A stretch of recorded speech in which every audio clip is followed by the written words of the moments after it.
Dear student, in today's lecture we start new article from chapter number 2, mechanical properties of fluids in motion.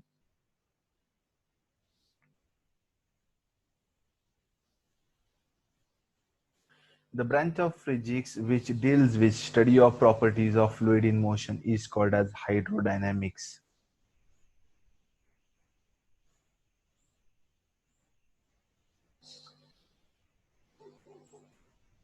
Steady flow. Some basic concept we learn here. Steady flow. Measurable properties such as pressure or velocity of fluid at a given point is constant over time.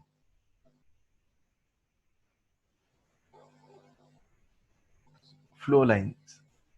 It is a path of individual particle in a moving fluid as shown in figure. You can see the diagram here. Flow lines you can see. Streamline. It is a curve whose tangent at any point in the flow is in the direction of the velocity of the flow at that point. Streamlines and flow lines are identical for steady flow. These are the flow lines, and streamlines are identical if the flow is steady. Steady flow means what? Pressure or velocity at a given point is constant. Then that flow is the steady flow. Flow tube. You can see here, this is the diagram of flow tube. It is an imaginary bundle of flow lines bounded by imaginary wall. For steady flow, fluid cannot cross the wall of flow tube. Fluid in adjacent flow tubes cannot mix.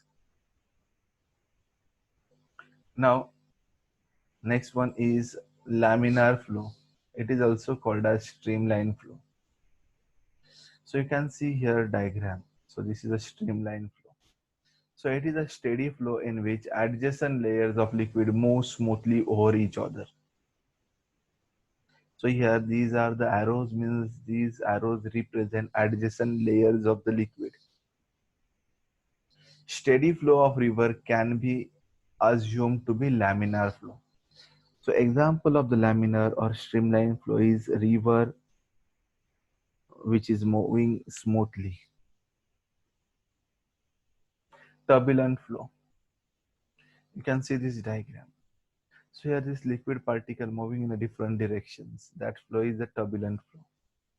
So it is a flow at a very high flow rate so that there is no steady flow and the flow pattern changes continuously as shown in figure. No fixed flow pattern means the turbulent flow. Example is a flooded river. River in flood is the turbulent flow. Or tap running very fast is a turbulent flow. Now here it is a distinguish between streamline flow and turbulent flow. Smooth flow of liquid is a streamline flow with a velocity smaller than certain critical velocity. So in the streamline flow, the velocity of the liquid particles is smaller than the critical velocity. Critical means what? You know that when speed limit is crossed by these molecules, particular speed limit, then that flow, streamline flow, is converted into the turbulent flow. Critical velocity means the velocity at which streamline flow is converted into the turbulent is the critical velocity. And streamline flow, in streamline flow, the particles of the fluid having a velocity is smaller than the critical velocity. In turbulent, it is irregular and steady flow. When velocity increases beyond critical velocity, then it is a turbulent flow. In streamline flow, velocity of fluid at a given point is always constant. At a given point, velocity is constant. But here it is not constant, that you remember in the turbulent flow. Two streamlines can never intersect. In turbulent flow, at some points, the fluid may have rotational motion also. Means eddies in the water are produced. Whirlpool, eddies, we can say. Streamline flow over a plane surface can be assumed to be divided into number of plane layers. In a flow of liquid through a pipe of uniform cross-sectional area, all the streamlines will be parallel to the axis. A flow tube loses its order and particles move in random direction.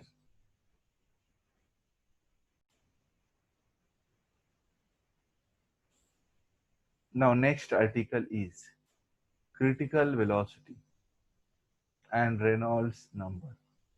Now what is critical velocity? First thing, what is critical velocity?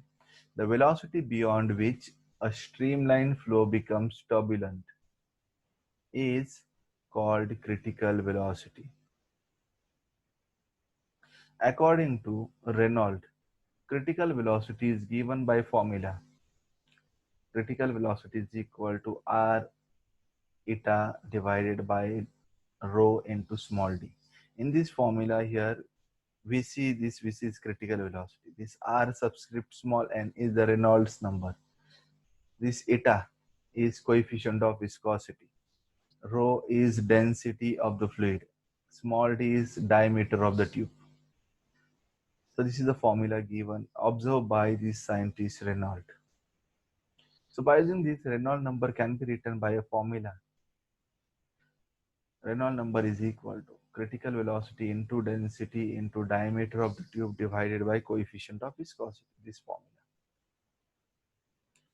Now here, you remember one thing. Reynolds number is a pure number. It has no unit and dimension. No unit for Reynolds number, no dimension. It's a pure number. Case 1. If Reynolds number is less than 1000, then you remember flow of liquid is streamline flow.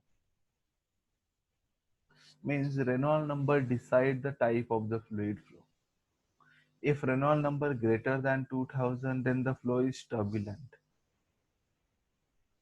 Case 3. If Reynolds number is between 1000 to 2000, then in that range, fluid flow changes from streamline to turbulent.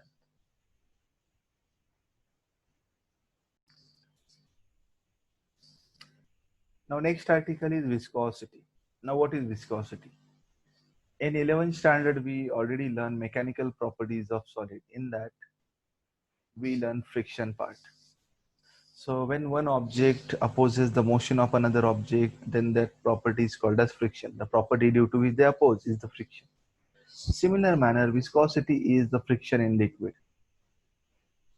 When one liquid layer opposes the motion of another liquid layer, the property due to which this one liquid layer opposes the motion of another liquid layer is called as viscosity.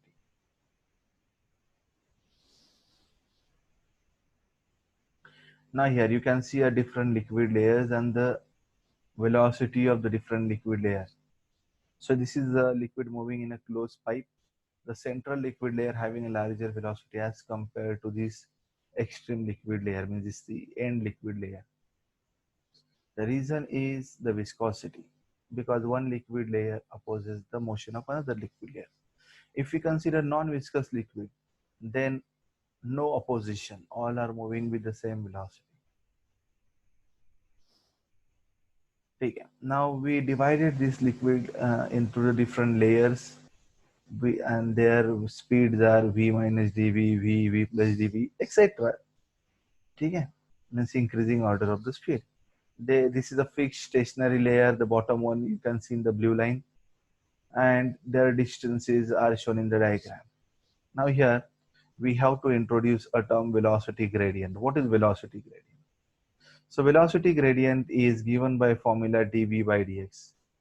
D by dx is the rate of change of v is a velocity, dx is the distance with distance. So the rate of change of velocity with distance measured from stationary layer or fixed layer is called as velocity gradient. The unit for velocity gradient is this, dv is meter per second divided by meter, means meter get cancelled, per second is the unit for velocity gradient. Newton's law of viscosity. So this Newton's law of viscosity gives us viscous force between any two liquid layers.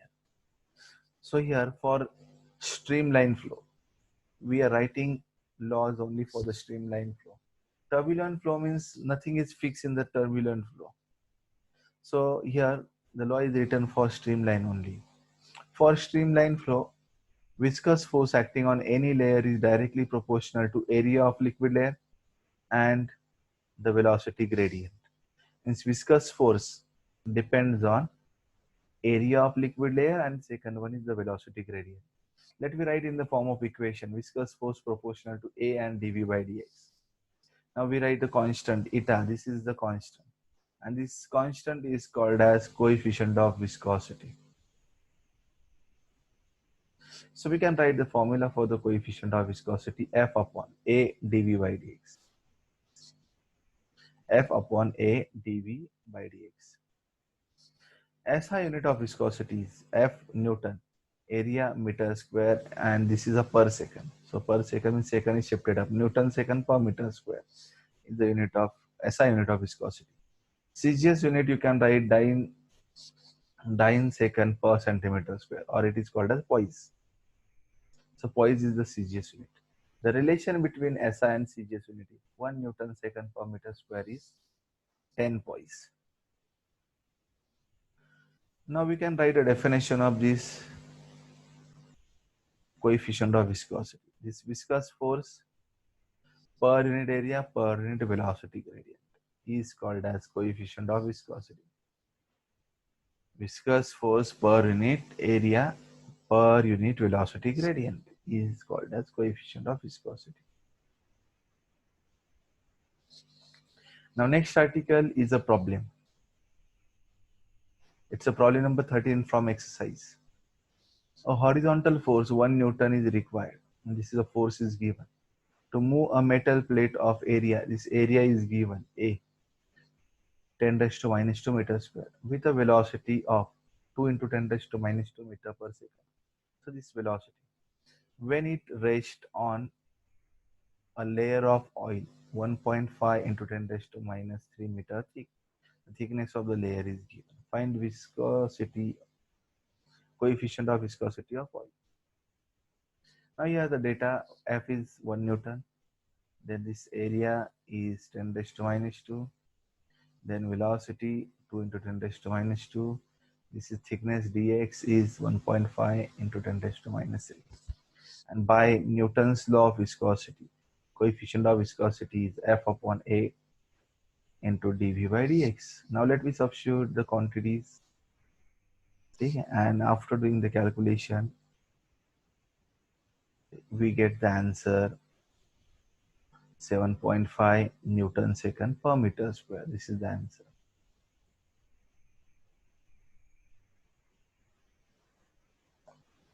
Coefficient of viscosity is 7.5 Newton second per meter square. Now next article is Stokes law. Now Stokes law, you can see here a diagram, spherical object moving through a viscous medium. So this is a spherical metal sphere. It is moving through a viscous medium. Then viscous force experienced by this spherical object is given by Stokes law. This viscous force proportional to coefficient of viscosity, radius of this metal sphere, v terminal velocity. This viscous force proportional to coefficient of viscosity, radius and terminal velocity.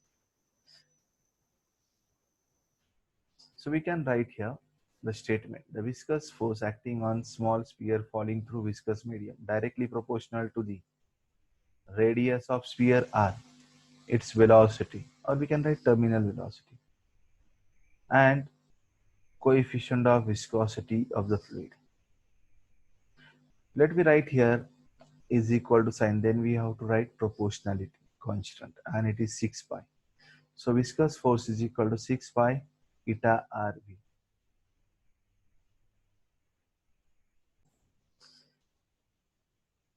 Now let's see a problem based on this Stokes law. Calculate viscous force acting on raindrop of diameter 1 mm. Diameter is given. So by that diameter, you can find out radius. Falling through uniform velocity 2 meter per second. So velocity is given through air. The coefficient of viscosity is given 1.8 into 10 raised to minus 5. Let me write the given coefficient of viscosity, speed or velocity, and diameter. So radius is half of this. So 0.5 into 10 raised to minus 3. So here diameter is in mm. Milli means 10 raised to minus 3. So we are written in 10 raised to minus 3 meter. Yeah. So this is the radius. So viscous force is 6 pi eta RV. Let me substitute the values. 6, the value of pi 3.14. So all the values we substituted. After doing this multiplication, we get the answer 33.91 into 10 raised to minus 8 Newton. So let me write this answer in the standard form. So we get 3.391 into 10 raised to minus 7 Newton is the viscous force experienced by the raindrop.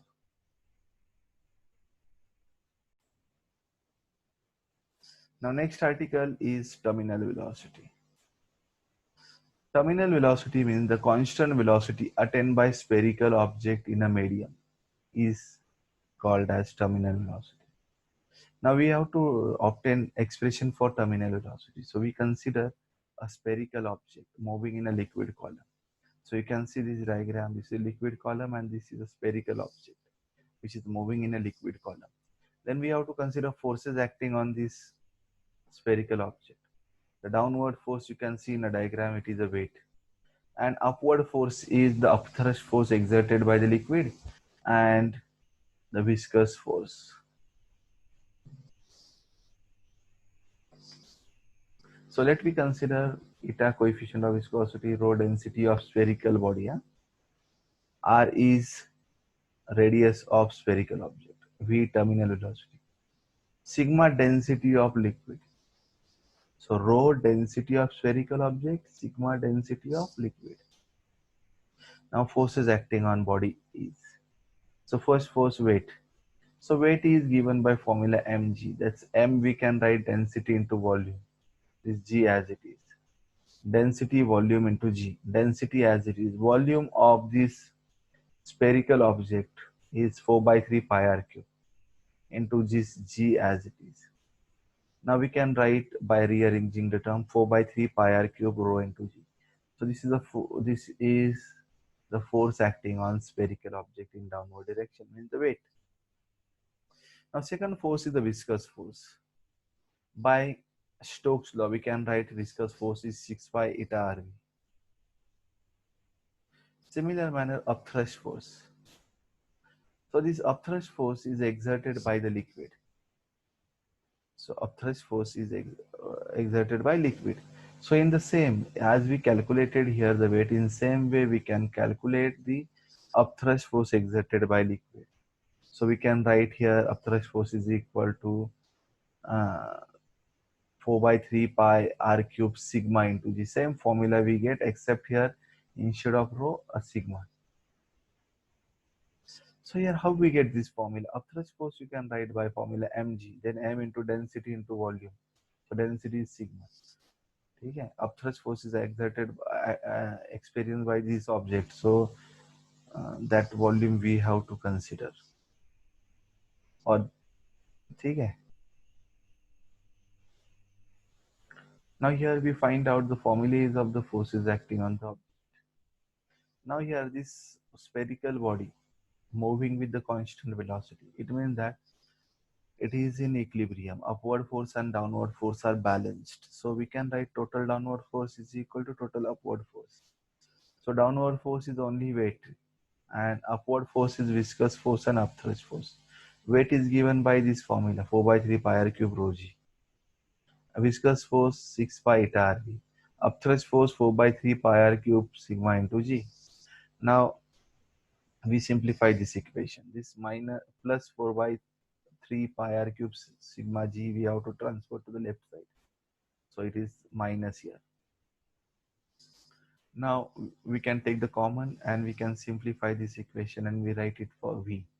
So we get formula 2 by 9 r square rho minus sigma into g divided by eta. So this is terminal velocity.